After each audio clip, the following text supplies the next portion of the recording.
Shri Ravindra Singh Bhati 5 minute में अपनी बात समाप्त करें। बजट पे मुझे बोलने का मौका दिया।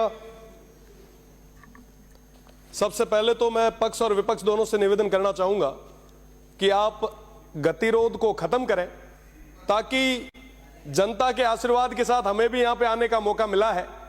पक्ष और विपक्ष की इस लड़ाई में कहीं ना कहीं निर्दलीय जितने भी उम्मीदवार हैं वो अपनी बात नहीं रख पा रहे हैं। मुझे दुख इस चीज का भी है क्योंकि आज एक जो पर्ची थी, आज पर्ची निकली भी थी, जोजरी नदी जैसा एक प्रकरण था, वो चला गया। कई सारी पर्चियां हैं। तो मैं निवेदन करना चाहूंगा कि ऐसे गतिरोध तोड़ें। साथ ही साथ मैं प्रदेश की सरकार को बहुत बहुत धन्यवाद दूंगा कि उन्होंने अगासड़ी गंगापुरा में 2 नए जीएसएस हमें दिए, राजडाल की एक रोड दी, 15 करोड़ रुपए जो मरुस्थलीय इलाकों की रोडों के लिए दिए हैं, उसके लिए भी मैं धन्यवाद देता हूं। मुख्यमंत्री जी ने एक नया थार सीमा क्षेत्र विकास कार्यक्रम और साथ ही साथ डेजर्ट एडवेंचर टूरिज्म को इंट्रोड्यूस करवाया है, मैं इसके लिए धन्यवाद देना चाहता हूं। साथ ही साथ रामदेव जन्मस्थली कश्मीर के लिए जीर्णोद्वार के लिए विशेष पैकेज जो दिया है उसके लिए धन्यवाद। साथ ही साथ कई सारी और भी चीजें हैं, उन तमाम चीजों के लिए मैं बहुत बहुत धन्यवाद देना चाहता हूं। पर कई सारी चीजें आज भी छूट रही है, जिसमें एक बहुत बड़ी मांग जो पश्चिमी राजस्थान की रही है। बाकासर के अंदर एक ड्राई पोर्ट बनना था, चोटन से आने वाले हमारे सदस्य भी यही है, काफी लंबे समय से ये भी मांग कर रहे हैं।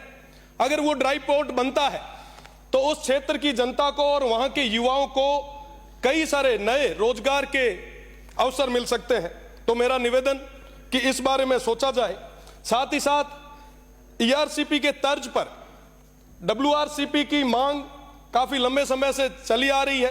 वेस्टर्न राजस्थान के तमाम जो भी माननीय सदस्य यहां पे आ रहे हैं, उन्होंने सभी ने, चाहे पक्ष के हो चाहे विपक्ष के हो, सभी ने ये मांग रखी ताकि वो वेस्टर्न राजस्थान हरा भरा हो सके।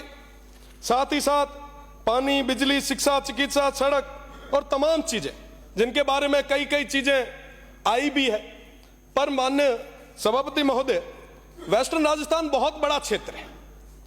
मुझे लगता है जो चीजें, जो घोषणाएं होनी चाहिए थी, पूरे तरीके से अभी तक नहीं हो पाई। पानी हमारी बहुत बड़ी समस्या है। आने वाले गर्मियों के दिनों में पानी की स्थिति और खराब होती जाएगी। मेरा निवेदन है, क्योंकि यहां पे माननीय मंत्री जी भी विराज रहे हैं, निवेदन है कि 10 हैंडपंप और 5 ट्यूबवेल से लगभग 610 गांवों में पानी पहुंचाना तकरीबन असंभव है।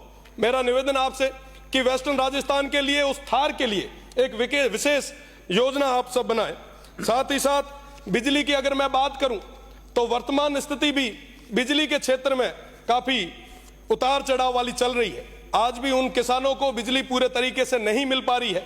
6 घंटों की बात हम कर रहे हैं, पर बड़े दुख के साथ कहना पड़ रहा है, पश्चिमी राजस्थान जो पूरे राजस्थान को कहीं ना कहीं जो बिजली देने में समर्थ है, आज दिया तले अंधेरा की स्थिति हो चुकी है।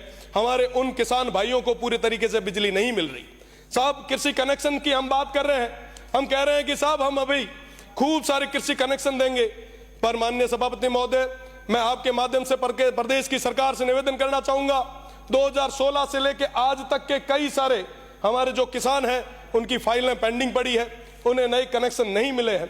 ये बहुत बड़ी एक चिंता की बात है। मेरा निवेदन प्रदेश की सरकार से कि उन किसानों के हित में सोचते हुए उन्हें आप कनेक्शन दें।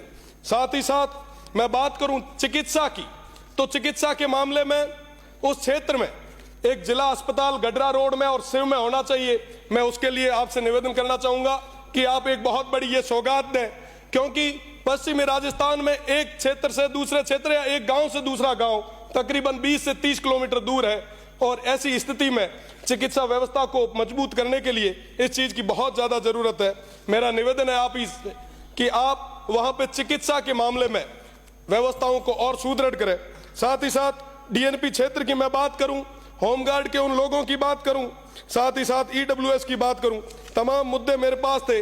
पर माननीय सभापति महोदय, मेरा निवेदन कि इन सब चीजों के लिए हमें, जो हमारे सदस्य हैं जो इंडिपेंडेंट है, उनका भी समय आप थोड़ा हमें दें, क्योंकि डीएनपी हमारी अपने आप में बहुत बड़ी समस्या है। डीएनपी के अंदर लगभग 118 गांव आते हैं।